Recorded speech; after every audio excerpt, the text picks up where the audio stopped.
so we back. All right, part 2. Yes, sir. Okay, let's get into the Candace Owens situation. Candace Owens made a video.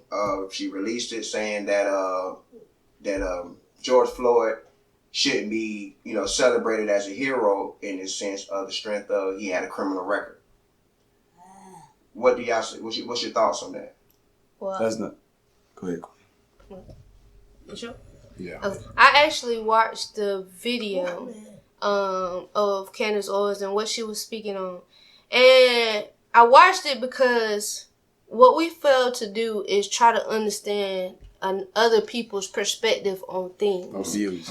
So, yeah, other people's views on things. And so I wanted to know, like, why, because I heard people talking about it before I actually saw it. And then I saw it and I'm like, you know what? She's hurt. And she's coming from a place of hurt. And she's angry with her people like most of us are. Mm-hmm. Because of certain things, we all got to eat our own thing of why we angry with our own people. Mm-hmm. But at the same time, like, she opened the door to other people that were also speaking about this, these murders that are happening because they are deemed as murders. And the sheriff in Burke County, him, and he coming from a place of hurt. He want to do like majority of us want to do, is be in the spotlight, to be noticed. What happened with the dude with Burke County? What happened? Basically, he was saying that the recent murder with what is his name? That the police actually was in the right. Yeah. Because he's saying that and he's at Wendy's. At Wendy's. At Wendy's. Yes. In Atlanta. Okay. He said when the young man was wrestling with the police, he took the taser, and then when he turned around with the taser, he pointed it at him. Yeah. They had the right to shoot. But my thing is, you didn't have the right to shoot him in his back, and you did not have the right to shoot him to even use excessive force like that, or even just to shoot him to kill him. Right. You could have shot him in the leg. You could have clipped his wing or anything. But you like the officer said in Burke County, this is what he did say that was true. They did what they was trained, and that's why the training needed to be done over. They did what they was trained, and they did it with racial intent. Now, even in their training, is racial intent to subdue us black men. Right. That's why we got to create that bill, that bill 426.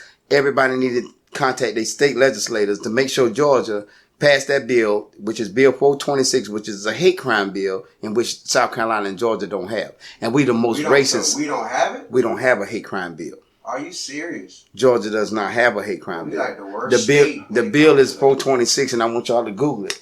Bill 426, and it's a hate crime bill, and we got to get it passed. And this is the time to get it passed. And that's how we let our vote be our voices. We got to contact those state legislators for them to push for that bill to pass. We in one of the racist countries or racist states in the United States of America. Right. The state of Georgia. Who was the last state? Who was the last state in segregation? Wasn't it? Come on. Yeah. Come on, man.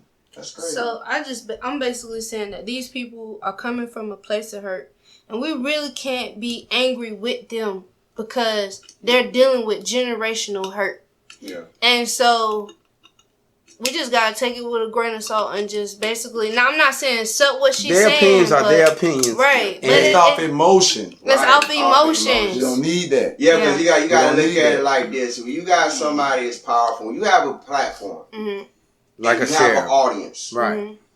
People listen to what you're saying and feed off. Absolutely. So if you feed in wrongful message, in their mind, that's what the division is, because they receiving the wrong. And you're gonna lose some, and you're gonna gain some. Absolutely. But be willing to speak the truth, cause see, that's one thing. A lot of our black folk in leaders or in positions, different places. It shows you're not willing to put your life on the line by action, not by mouth, when you have the opportunity to. That's what I don't like about a lot of these preachers. You have the opportunity to help the world see what's what, but you going with it. You have the opportunity to say, man, this is this. And I know with you in politician positions, you supposed to know the law. I've read and did research in the past 2 or 3 weeks, loopholes I done found. We're under African American. When you you're considered nothing. You're property of them, which in their mind, by the law that they created, gives them the right to knock us off because of the law that we don't know. We're considered nothing. A piece of nothing. So when we understand who we are, that's one. They know who we are. They just don't want us to find out. Once we find out, then real unity really gonna kick in. But even with that, the laws that, okay, race, even against the government. Once, for example, situation, I get pulled over. Officer, you know, run all my stuff, everything, I'm good, no drugs in the car, all that, woo woo. But he's still trying to find something. Absolutely. When I see that, okay, I know I'm in the right, I just allow him to do what he do because I knew I was clean, knew I was situated. But if I knew I was in the right, and I'm telling you, you violating my rights, and I know my rights, including government officials, if you pose a threat to me as a human being, especially my race, I have the right, according to the law that I read, the loophole that y'all thought we wasn't going to find out and eventually get to, I have the right to shoot you and kill you to protect me and myself. Absolutely. And then even to go further than that, because the highest office is the spiritual office. Even though they make it seem like it's the government, but he holds everything. He said for me, the men, when it passed down to the women, when the men are not there, if anybody comes in our house, card, presence, atmosphere, and we got to protect our family and blood is shed, he said, there is no blood on our hands. Which means if there's no blood on our hands to him, there's nothing they can do but lock us up to try to figure out what charges may or may not be. But once they see we in the right, we out of there. But we got to be willing to take a stand. Absolutely. And we got to stop pacifying. Yeah, these people. And I know we got. It's got to end. It's got to end. And when I linked up this, it blessed me. Because I was that lost brother. So I know how my brothers, I'd be willing for you to feel like you chumping me off. So I won't have to hurt another brother. I'll be willing to, he said, offer up your body as a living sacrifice unto him. Now, I don't have to go through this, but because of the fact I do love my brothers and sisters, we have to be willing to suffer persecution, being talked about, being this and that in order to speak to the spirit, the soul of a man. Because the emotional energy, that's why I say we talk energy, but we got to know what type of energy we dealing with. And in order to do that, we have to talk and conversate. Don't lie to each other. Be truthful. Because if you ever want the truth on a situation, you can't lie and sugarcoat because of how you may look. If you wrong, you wrong. Tell the truth so you can get the proper help that you need. Because if not, that mind is a terrible thing to waste. And when you wandering back and forth, you cannot make a sound decision that way. Absolutely right. You can't. Right. I know from anything I speak on, I know Elder King gonna speak on and Queen gonna speak on. It's from experiences and even learning from wisdom from he had the opportunity to talk to grandmama and granddaddy them. Right. I had a slight opportunity. And that's what brings the old soul into effect. My generation, I never fit in. I'm 30. Just turned 30 in February. Never fit in with them because I got an old soul. Right. And I never could understand it. Right. Until I run across brothers like Ray. Who embrace you. You feel what I'm saying? Who embrace you, because I'm in your same generation. I'm 32. You see what I'm saying? And I never been able to connect with my peers. I have to connect with people that's older and, more wiser because my mind, I study, I critique, I seek more knowledge. And once I get that knowledge, you get upset with me when, if I challenge you on something or if I'm not... But I'm still open-minded to what you're saying. And I'm still going to reach out to you. And I'm able to disagree and still be cool with you. But you can't handle that. And that's what the problem is. And that's where humility comes. One has to first know that they're prideful. But one first, too, have to know what characteristics apply to being prideful. That's the spiritual warfare. That's what folk don't understand. That's why it's all this and this chaos, because one don't understand. If you know your role if you know the position you play, if you know your purpose, it's nothing somebody can say or do to detour you from that. That's right. If I can't help you, if God is trying to connect me with you right now in this moment and you're not receiving it, because you have to receive it. You have to want to receive it because you have choice. If you don't want to receive it, then guess what happens? You're not stopping me, because I'm going to keep going. And you're going to miss that opportunity, and you're going to look at me and you're going to say, dang, I missed out on something great. Because you really did. I'm an angel here on earth. That's what I call myself. I am a prophet. I speak things into existence. And guess what? If I'm connecting with you, I'm not being biased. I'm not coming in with no judgment. I'm coming in with open heart, open mind, and I'm showing you not just with what I'm saying, but with my works. Amen. And if you reject it, guess what? That's you. So be it. And see, watch this. Once again, go back to terminologies. The Most High warns us, but we take it as judging. Oh, you trying to judge? No, I've been there. Absolutely. But if you don't take time to listen to a brother or take sister, instructions, then you're not going to know if that... And that's where the disconnect come in with the generations, because we don't know how to communicate to each other. Right. See, the elders right now, they feel like, I'm older than you. I done been there. There's nothing you can say to me. The problem is the fact that God said in Isaiah 3 and 4, I believe that is, the babes, it will come from out of the mouth of babes. So if I'm coming to you as a babe, and I'm saying, hey, this is why we got the disconnect. You need to know, and you're not receiving it. Guess what? So it's going to forever be a void there. So if you want to know how to connect with all your people right now, you got to have an open mind. You got to have an open heart, because that's how God operates. He operates with people who have an open mind and an open heart. Your heart have to be open. And see, this is our generation. And if you really want to know how to help this generation, you have to be willing to compromise. The Bible does says, and excuse me, that's another thing. They put the name religion on it. These are commands from the Creator on how His people supposed to move through. They put so take your mind off the name, take your mind off certain things, but that's the part of the deception. Right. Because everything out here is backwards. It's flipped and reversed, because this wicked government trying to play the role of the Creator here on earth as it is in heaven, but they can't. That's where you get the Baphomet, but that's a whole nother story. But to come together, you have to... just a little bit at a time, though. We have to come together. And in order to understand us, or in order to be able to help us, you have to be able to understand us. But if you don't talk to us and be humble enough to listen, then we can't. You got to accept leadership, too.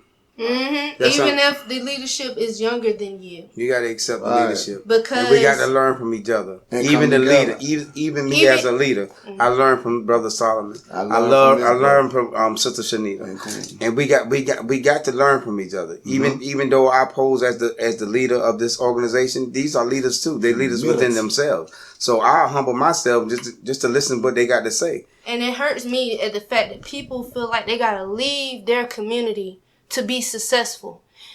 We have the crabs in the bucket mentality. Absolutely. I don't want you to have more than me. And it's not coming from my generation. It's coming from our elder generation. Absolutely. You know what I'm saying? Like, okay, you had your time. You had your time. Absolutely. You're supposed to be passing the torch and leaving a legacy. But the problem is you can't leave that legacy because you ain't ready to let go of that torch. Absolutely. And so therefore, you going to find yourself in a deeper position than you ever thought you would be. You think you're going to win, you're going to wind up losing. Absolutely. Because you were supposed to pass that torch. Everybody want, gimme. I want all of it. I want all of it. But you're not supposed to have all of it. You're not supposed to have all of it. It's basically you got to share some of that. Right. Some people just need a hand. Absolutely. You know what I'm saying? Some people just need a step, whatever you could be, because you are here to serve. And the thing is, a lot of people don't want us to help each other, especially our other parts of our humanity, a part of our race, the ones that stand against us. Even with me creating these nonprofit and these grassroots organizations, I had an organization approach me and said, Ray Montana, why are you teaching everybody how to do the 501c3 or the 509c? I say, would it look like me knowing something that's going to help our community or help build our community, me keep it away from them? If it's anything that's going to help our community and help build our community, I'm going to implement that. I will hold the forums to teach them how to start a That's Georgia right. nonprofit organization. I will hold the forums to teach them how to chase that grant money or how to write a grant. These are the things that we need to share with each other instead of always looking for $1 to pay y'all to do something. Then you half-ass do that. Yeah. Exactly. You paying your good, hard-working money, you still half-ass do it because you don't want us to know everything that you know. And Man, I'm sad. glad that you said that too, because it like, and piggyback off what you said, well, both of y'all said, basically it's the ones that been doing it either the longer, the Right. longest, or whatever. Right. They'll feel like if someone has success in a short amount of time that took them longer, that Right. creates a problem. Right. Mm-hmm. And then also where it's like you might be new to something and you just might genuinely want an advice for somebody Absolutely. that you might look up to that person. Mhm. And they'll give you the snob attitude, or Right. you know Yeah. what I'm saying? Right. They don't want to help you out. Start out with, oh, I'll help you.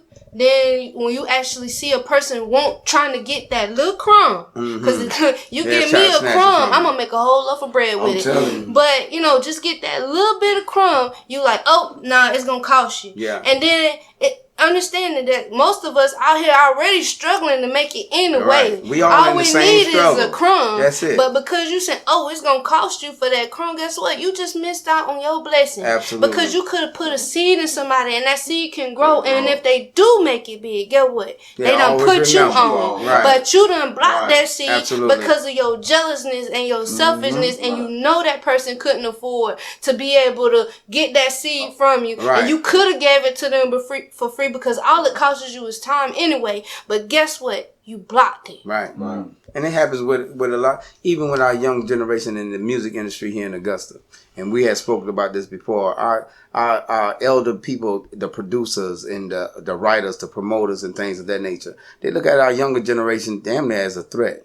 Yeah. They don't want to help them brothers get ahead when it took them 20 years and these brothers can do it within a year. Yeah. But that don't make no difference. That 20-year gap that you built that foundation for them to do it in a year. Right. So you should be obligated and feel profound and actually honored that you built the foundation, that it don't have to be that hard for the next generation to come. But most don't look at it that way. And then they get these young brothers in the studios. They hold their music. They get these young brothers in the studio. They don't want to produce the track. They drag the time. They charge them by the hour. And mine. And listen, I had to teach my sons the same thing. We got to pay light bill and everything. So everybody got to put in on. You got to pay a bill or something. You got to pay for the services that you render. Right. You understand? But at the same time, if you paying for them services that we render, treat the people right. Right. You ain't gotta charge an outrageous price. Even if the charge and most people like to pay for what they get and pay for what they want. Right. But at the same time, do your job. Don't half step it with these young brothers. Right. Because hell, they paying $200-300 per outfit to go out. Then they paying for studio time. That takes a lot of money from our economy itself. Because they chasing their talent and their dream. Right. And then when they can't chase their talent and their dream, or they ain't got no job, what else they got? Criminal addicted thinking. It go right back to the same cycle again. So we as the OGs or whatever we in, whether it's fixing cars, whether it's serving food, whether it's taking care of the elderly, taking care of the children, we got to pass that torch, as the sister said. And we got to compromise with our younger generation and really show them the rope, because their path will be shorter than our path, because we the foundation. We are the founders of that path. And just like our generation before us was the founders of their path, but they dropped the ball with a lot of us. They didn't give us that structure. So now that our third eye is open and we're trying to implement this structure, we're asking everybody to get involved. Yeah. We got to get involved, brother. Okay. We have technology. Question. So, public schools. Yes. Do you think that we need better teachers or better lessons taught in public schools? I think we need the truth and nothing but the truth with everything. Because if you're going to teach about it, teach all of it. Yeah. If not, take it out. Right. Because when I was going to school, when I was coming up going to school, we learned a lot in like economics, world history. We learned a lot about banking and savings and everything. But you know what the foundation of all of that is? Finances. You had to invest in your schools. If you don't invest in your schools, if you're not writing books, or letting people know your testimony, how are we gonna know the actual history? Right. We have so many people upset with the actual academics that we have in our schools right now. But guess what? You allowed it to happen because you did not. And I don't fault you for this, because everybody has to do their own thing in their generation. But we needed more people actually creating these books for us. Actually, more scientists and creating these tests for us. The curriculum. There you go, sister. You know, but we lack in that area because we don't have the funds to push our children. And right now, what I'm more so upset is that we're killing the imagination now. You know, we're killing it. We're not allowing the creative thinking, which is part of why we have a spaceship. Why we have, you know, we're killing that stuff. Taking art, taking music. That's creative thinking. Yeah, definitely. So if we invest in our own school and stop looking for a handout because the government is funding our school. Right. In the curriculum, and investing more in the properties around the schools because the taxes from that property is what help pay for the school. Absolutely. If we build our communities up, then we will have better opportunities for our children. We will have better curriculum. We'll have everything we need in order for our children to be successful. But we lack in that area because we're not empowering our mind. And with the mind goes back. Once we do get it, let's learn to take care of it. Right. See, everything she said, that's it. Just we gotta learn to take care of it. The only thing I'll say to add what she was saying, and when it comes to these schoolhouses, just like a tape that they becoming obsolete. We don't need them. Right. We don't need the schoolhouse itself, the house itself. Right. I believe in homeschooling. I've been homeschooling our kids, and actually their curriculum is more profound than the regular public Board of Education curriculum here, even in our city. The K through 12 curriculum is actually a curriculum from out of California, and that's the #1 in the state. So we got Georgia Cyber Academy K through 12 curriculum, which is #1. And that curriculum, our kids did homeschooling for 3 years. So when they went to school, they was acing. So they went back to school, and then I see why I took them out of the school, because they got to deal with the bullying on the school bus. They got to deal with the teachers coming out their mouth like as if they talking to one of the kids on the bus. We got to deal with racism. We got to deal with poor nutritious food that's not nutritious. It's molded and it's old, and we got to deal with these things. And I'm not with the violence. I ain't with the gang banging. I ain't with none of that when it comes to my children. Right. And I put education first. Right. So when it comes to even like what she was saying, but when it comes to education, we got to start thinking 21st century. Even when it comes to these PTA meetings, and I try to implement this 5-10 years ago, that they need to go on social media with these PTA meetings, and then you'll have more people that respond to it, because they're not going to come out their homes and go and meet you at a PTA meeting. So now that they got this Zoom technology, and I just was on a meeting with 90 state legislators and judges and all these people want to talk to me about what we trying to do, my demands and things of that nature. Now we got Zoom technology, when you can have 200 people on this Zoom thing, and you can have your PTA meeting, and then everybody's inclined to even comment or even try to build with you, or even try to send that dollar donation into you. So if we're not thinking 21st century, then the schoolhouse is not going to work. So the schoolhouse, to me, is obsolete. It's about as bad as the 8-track tape. Right. And then in the school system, we no longer have. See, I go back away. I go back a far away. When I first got my first grant that I mentioned about earlier, I was the one that was purchasing the Science Museum down on the rivers, and I was bringing in cyber technology to bring virtual study school to the river. And do you know they took that idea, and now we got a cyber campaign in the city? But see, and I'm talking about Oprah was sponsoring us. I'm talking about we had people. It made the news. All you do is Google it. I guarantee it made the news. But we were buying that science museum, and then, long story short, I told you in another story, somebody went to jail and this and that because of the money and this and that. But now that I'm chasing this $30 million grant, I want everybody to know that it can be done. I'm still going to create that virtual studies. And I was talking about education, because we 20 years behind when it comes to education in Georgia. We 20 years behind.